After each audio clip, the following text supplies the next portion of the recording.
Hello and welcome to In Conversation, where my guest today is someone that's come maybe from a difficult background but has achieved a lot. Sonia Clarke-Swaby, welcome to the programme. Thank you very much, Victor, for having me here. Very recently you have won an award. You are a nurse, you're someone that works in research, has been doing an MA, and you won an award. Tell me a little bit about it. Well, I applied for the Mary C. Cole Award. The Mary C. Cole Award is funded by the Department of Health and NHS employers, and it's an award that gives nurses with potential the ability to explore health issues that affect people from different backgrounds, particularly within the Black minority ethnic populations.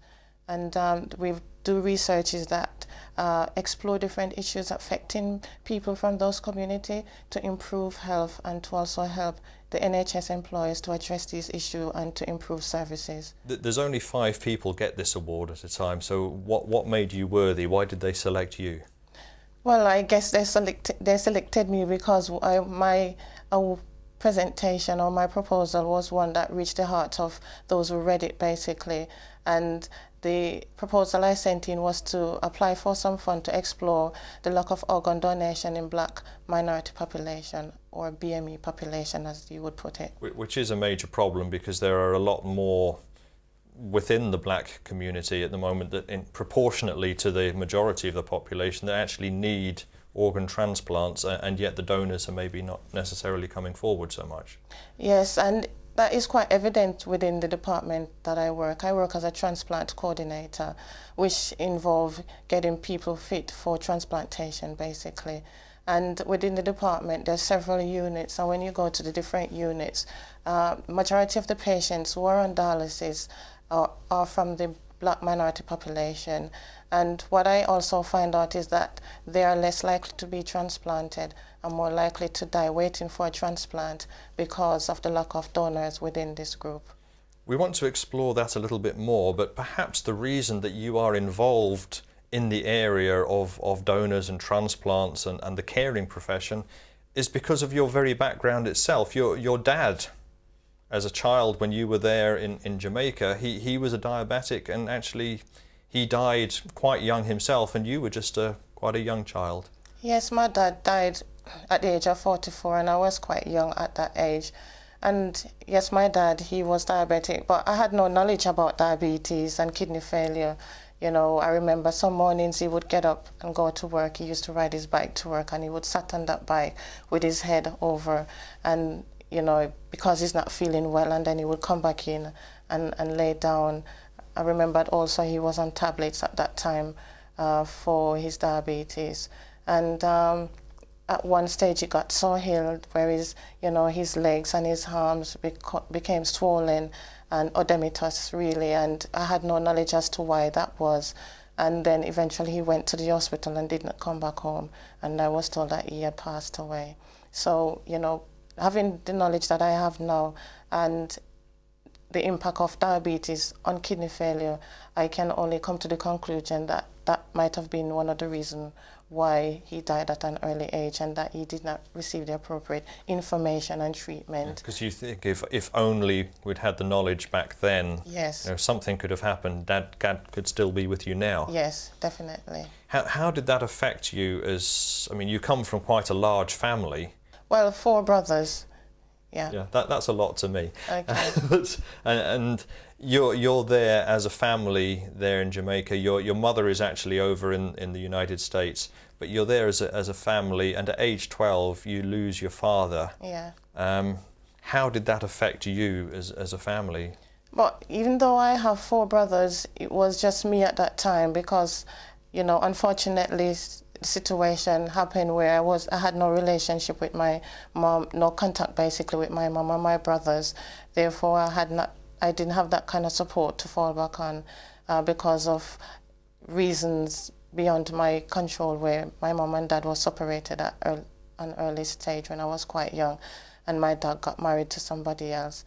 But, you know, I felt unsupported in the sense that I didn't have my mom there to support me, but you know, I was able, through my faith, at that time I was not a Seventh-day Adventist, you know, I was baptized in Church of God of Prophecy, but the Bible teaching and my belief gave me the strength to be able to cope with, my dad's death at that early stage, and to also cope with not having the support of my direct siblings, basically. So actually faith was very important to you at quite a young age. Yes, it was.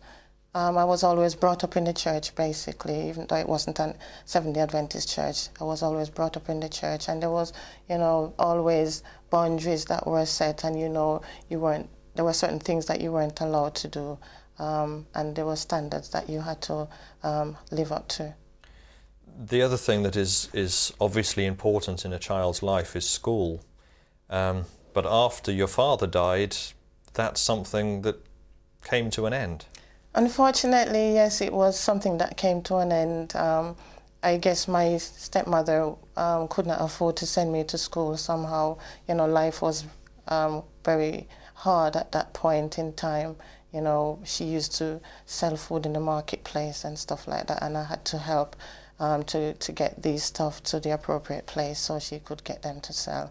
And it was when I was much older when, my mom came and found me and took me to live with my grandaunt.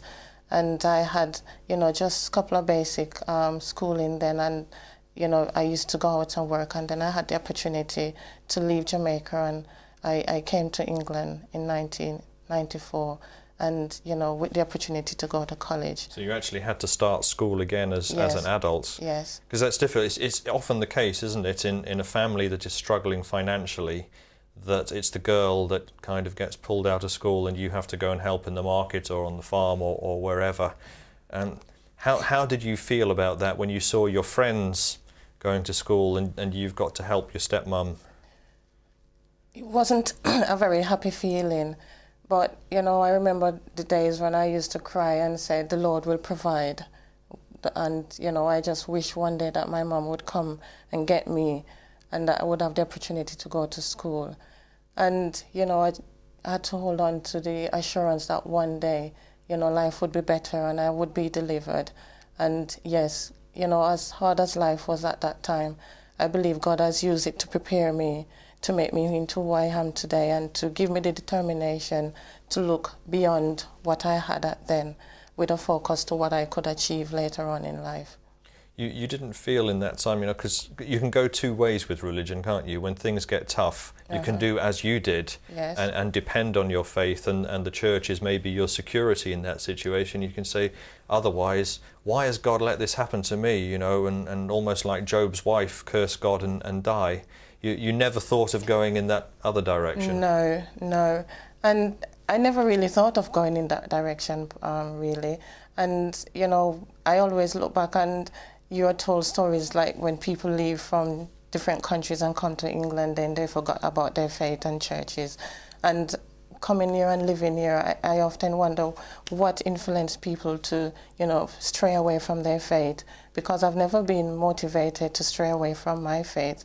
Regardless of how my struggles were and how hard life were at times. Coming here, it hasn't been really smooth sailing because I had to work very hard. Going through college, I had to find my way and to be able to manage. And I believe my faith has kept me all the way through. Yeah, let's not quite get to England yet, because your mother, your prayers were answered in a sense, because your mother did come and find you in Jamaica. She couldn't take you back to the United States, but she did set you up with another relative that was maybe a little more caring than your stepmother. Yes, she did. She took me to live with my grandaunt, her dad's sister, who really took good care of me, and she cared for me as if I was her daughter, basically. And unfortunately, she passed away 2 years ago. And she also lived in this country for 23 years and then went back to Jamaica and resided there. So you had a very close relationship with her. Yes. And after I went to live with her, that was when I accepted the Adventist faith, basically, because she was an Adventist also. And I remembered reading, it wasn't that she preached to me and said, this is my faith and you had to accept my faith. going to Church of God of Prophecy before I had no knowledge about Adventism. You read the Bible, you don't really find, they don't really point you to the scripture that talks about the Sabbath. But when I went to live with my grandaunt, I found this book, Christ Object Lesson, and I read that book, and it really opened my eyes basically about God. Then you started to read the Bible more and yes. make decisions for yourself in that kind of direction. Yes. Because the other thing that happened then, you wanted to go back to school but found you couldn't, and so you went into a career path of dressmaking. Yes, that's what I did. I remember applying to attend one of the Adventist colleges, but unfortunately, because I had no high school education, that was declined. And, knowing that, life was a struggle and I wanted to make something of myself, I didn't believe in just being a defeatist, or because life hasn't been what you would like it to be, you should sit down and wallow in self-pity. I just believe that you should be able to brush yourself off and go out there and see what you can achieve in life, regardless of what your past might be in. And I went into dressmaking, and my desire was to go and set my own business up, but then I had the opportunity to come here. And that opportunity to come to England was a friend of yours saying, oh, somebody here needs a nanny, why don't you come over and work in that? Dressmaking seems a fairly secure job. Coming and nannying, looking after other people's children sounds a nightmare. Why did you take it? Well, as you said, it could be a nightmare, but praise the Lord, it was not a nightmare. I was also given the opportunity not just to come and be a nanny, but also I was given the opportunity to go back to school, and that's what I really, really wanted to do. But that was even a juggle in itself, wasn't it? Because you were nannying, you had to drop the kids off to school, rush off to college, and then rush back to pick the kids up. How did you get that life balance? I think because my minds were, I had my focus and I had my goals in mind, and I knew exactly what I wanted. I was never deterred. I was just motivated to go on amidst, the hardship and the struggle. I was able to focus on that basically and achieving, because I know at the end of it, better will come, and it won't be like this every day. And it is at that stage where you thought, okay, I want to progress, and maybe nursing is the direction to go in. Yes. So I applied. I did, while doing my nannying and doing my dressmaking, I was doing a bit of English courses here and a bit of maths courses, and just to get the basic skills that I need. And then I went into to apply for the access to nursing, because I did not have the skills that meet the criteria that the universities required. So I applied and went and did the access to nursing, and I was able to, to get the levels that was required to apply for the diploma in nursing at that time, and I was successful in applying and was accepted to do Project 2000 in 1998. Which means you actually graduated as a nurse, and since then, we'll come to that in the second half of the programme, you even got your MA. My degree, Your degree in nursing. Yes. So from that background of no schooling for 5 years, it came a little bit later in life, but you caught up, and now you feel that you can make a difference in other people's lives. Definitely. And we'll talk about that difference more after the break. Thank you. The atmosphere was just so different. Just to get to know people from different nationalities, different countries. You're exposed and open to a lot of different ideas. I think it's changed me. Just this whole atmosphere, the whole environment has benefited me. It provides opportunities to grow spiritually. I've definitely noticed some increases in faith. It's a very unique experience. It's an experience which is mind-blowing. Amazing. Welcome back to In Conversation with my guest, Sonia Clarke-Swaby. We got you graduated. You're now a nurse, a mature nurse. You've got there, you've achieved. You start to focus, and I don't know whether this is related to your father's illness, but you start to focus and work in the kidney area and transplantation. Is it your father that kind of led you to think that way? That's the way you should be? I wouldn't really put it down directly to my father, but yes, it does have some influence on my direction, reflecting back on my dad's illness and the possibility that yes, it could be kidney related because of his diabetes, why he died so early. Yes, so maybe that somehow had an influence on me deciding to become a kidney nurse. Is there a joy working in that kind of area, or do you find it frustrating? Because, you know, for people to have to come in maybe twice a week and have dialysis and so on. Well, not frustrating. Before I became a transplant coordinator, I worked on the renal ward for 6 years, you know, and yes, we have patients who've had transplants, we have patients who've just come in because of kidney injuries. Maybe they had an infection and their kidney shut down for a short while. We call that acute kidney injuries, and they need to have treatments till the kidney picks up again. Or sometimes we do have patients who become very, very ill, or patients who just actually end up in A&E department and then landed on the ward, then told that they have kidney failures. What I find interesting about it is that, you know, even though it is, you know, especially a shock for those people who've just been told that they're diagnosed with kidney failure, they've never heard anything about it before, you can go to them and talk to them and to really listen, basically, to know when to stop, when to listen, not to be dictatorial or to be judgmental, you know, in how this person is dealing with the information that they've received. But I believe that, you know, my faith, along with my experience of working as a kidney nurse, has helped me to be able to step back, basically, and to understand, you know, what the patient is saying to me and how they, you know, the illness has impact on them. Kidney failure is not a lovely thing to have, you know, because it affects your life drastically. It, you know, really often your life expectancy. And when we have patients within the department and we can see the impact of kidney failure on their lives, and after transplantation, you know, you can see that these people are rejuvenated, basically. You know, their quality of life has increased, their skin pigmentation, you know, is bright, has become so brightened, and they're more alive. It really brings joy, and they will come back to you and say, "Thank you, nurse, for everything that you've done." So there's a great satisfaction. Yes, there is a great satisfaction. And yes, at times you feel discouraged when you're trying your best to help patients and they're refusing your help. So that's when you feel a bit frustrated and helpless. But you're also quite a joyful nurse, I understand. You know, you're the kind of person that sings on the ward. I don't know whether that's good at 2 o'clock in the morning, but you try and cheer the patients up. Well, I try not to do that at 2 o'clock in the morning. When I used to work on the ward, yes, I used to do night shifts. And yes, now and again, I would find myself singing, but I had to control myself, basically. But most of the singing happens during the day, you know, and, you know, it brings joy to the patient. Sometimes, unfortunately, it makes them cry because maybe they've had a sad event in their lives, someone passed or something like that. So, you know, if I find that if it's upsetting the patients, then I would be able to discontinue my singing.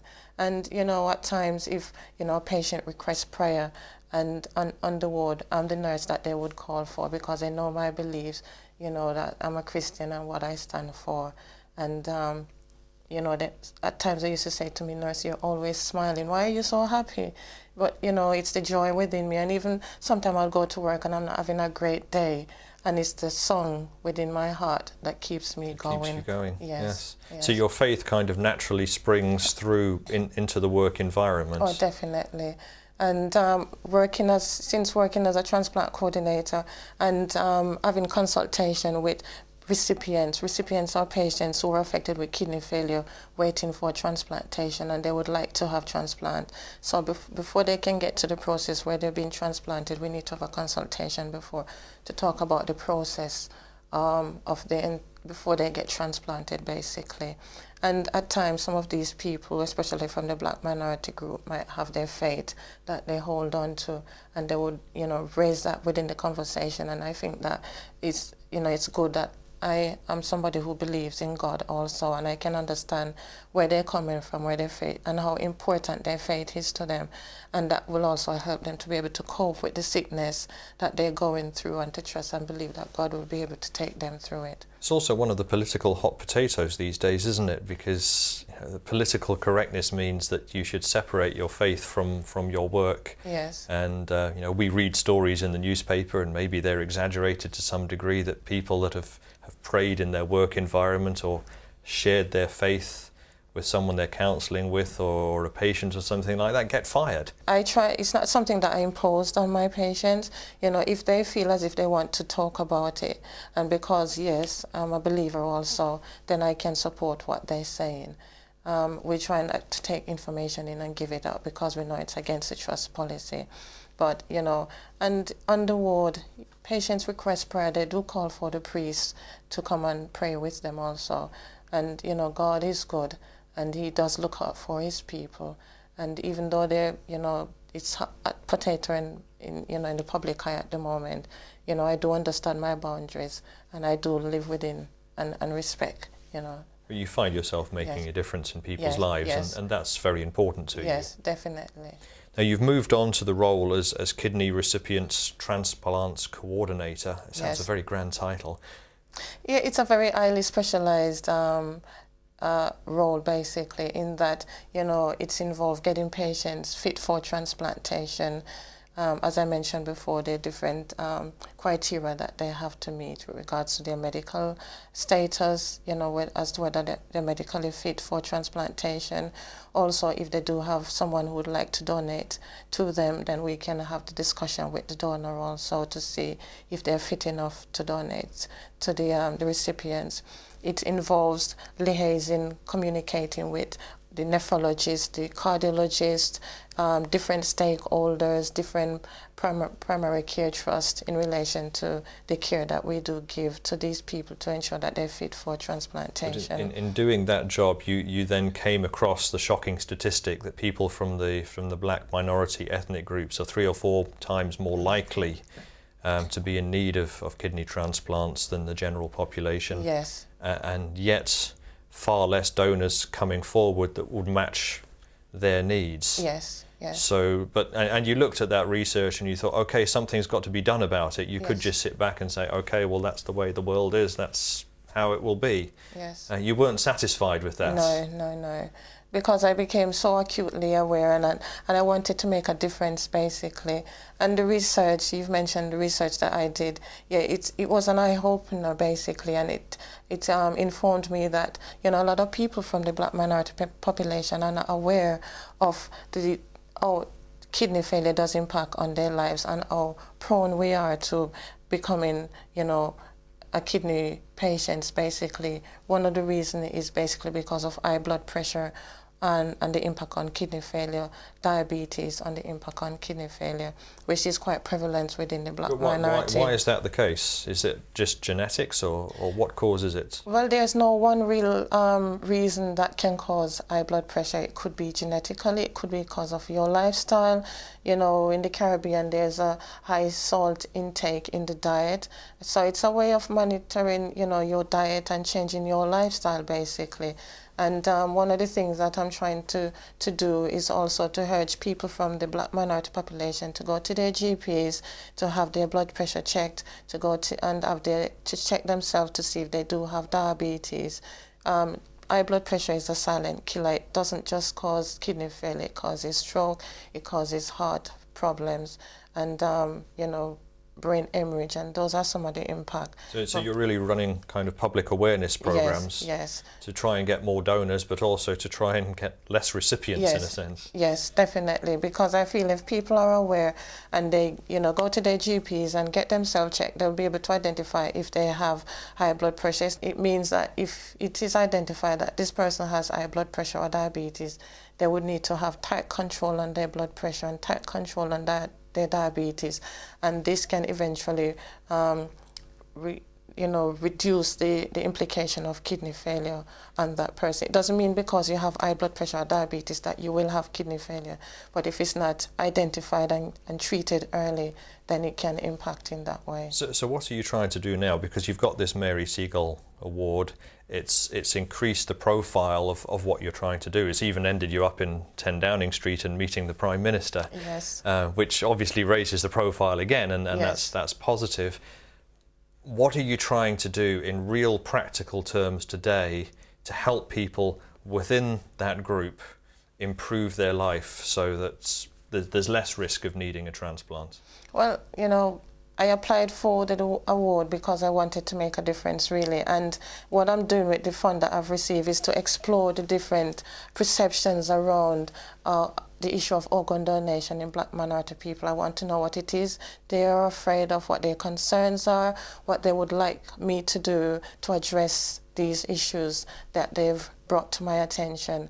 And initially what I did when I got the fund, you know, yes, we had to seek ethics approval in relation to how the research is done. And I've carried out a focus group. And in that focus group discussion, you know, it was an eye-opener, basically. People just wanted information.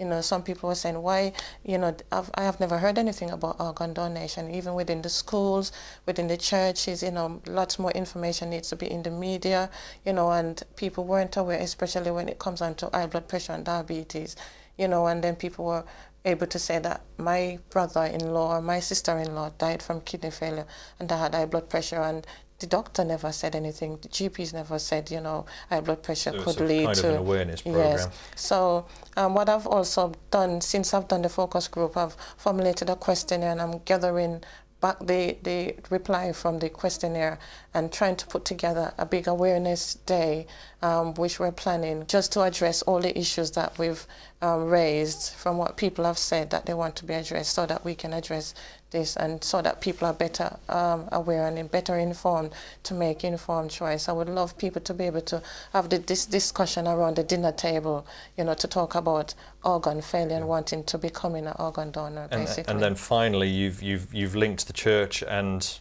this passion for better health together, because you actually spend time once a month in your church, yes, in the church hall, inviting people in from the community to yes, have their blood pressure checked and yes, health checks. Yes. And you see that tie between religion and health to be quite important for you. Oh, definitely. When Christ was on earth, you know, when he traveled in the days when he was on earth, he went around healing people. He believed in health, and he's given us, man, the knowledge, basically, to be able to enhance health. And even by doing so, you know, we can meet people from the public who come into our community health screening who have never heard about Adventism, who have never heard about Christ. And, you know, we do have leaflets, information that they can take away and read it and come back to us if they feel the need to do so. And yes, you know, it's given us the ability to identify people who does have maybe high blood pressure or diabetes, and then we can refer them to the appropriate bodies, basically. I also have leaflet information about kidney failure and donation, and people can take that information away and discuss it amongst their relatives and friends. Sonia, thank you so much for sharing your story and your passion with us today. Well, thank you very much, and it was a pleasure to be in here.